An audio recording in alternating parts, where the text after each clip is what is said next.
L'année 2023 s'est avérée extrêmement difficile pour Haïti, marquée par une insécurité alimentaire préoccupante, une économie en déclin constant et une vague de violence d'une ampleur sans précédent. Selon les informations fournies par la Coordination nationale de la sécurité alimentaire en Haïti, CNSA, pour la période allant d'août 2023 à février 2024, une analyse approfondie révèle que 30% de la population, soit près de 2,95 millions de personnes, sont en phase de crise du cadre intégré de classification de la sécurité alimentaire, tandis que 14%, soit près de 1,4 million de personnes, se trouvent actuellement en phase d'urgence. En conséquence, 44% de la population est confrontée à une insécurité alimentaire sévère, nécessitant des mesures immédiates pour combler des déficits de consommation et protéger les moyens de subsistance. De plus, l'économie haïtienne persiste dans sa contraction, enregistrant un taux de croissance négatif de moins 1,9% selon les données de l'Institution haïtienne de statistique et d'informatique. Un rapport récent de l'Organisation internationale pour les migrations indique que 313 901 personnes ont été contraintes de quitter leur domicile et leur quartier pour échapper à la violence des gangs.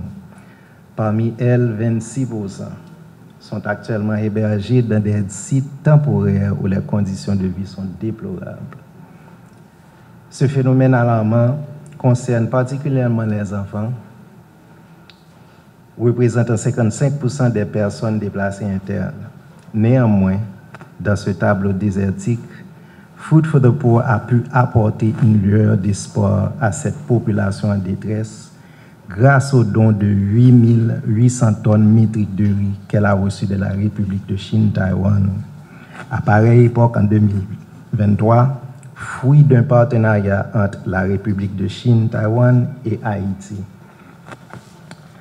Ce partenariat est l'expression d'une générosité et d'un engagement sincère de Taïwan à l'endroit d'Haïti. Ce don nous a permis de servir 820 écoles, facilitant ainsi l'apprentissage des enfants. Grâce à ce don, 5414 personnes déplacées internes ont été soulagées au cœur de leurs épreuves. 208 hôpitaux et dispensaires ont pu nourrir leurs malades. Des enfants de 112 orphelinats ont pu jouir de leur droit à la nourriture selon la Déclaration universelle des droits de l'enfant. 12 000 détenus des centres carcéraux du pays ont été nourris. 798 paroisses et 61 congrégations ont pu exprimer l'amour du Christ à la population vivant dans les lieux les plus reculés du pays et exposés aux violences de toutes sortes.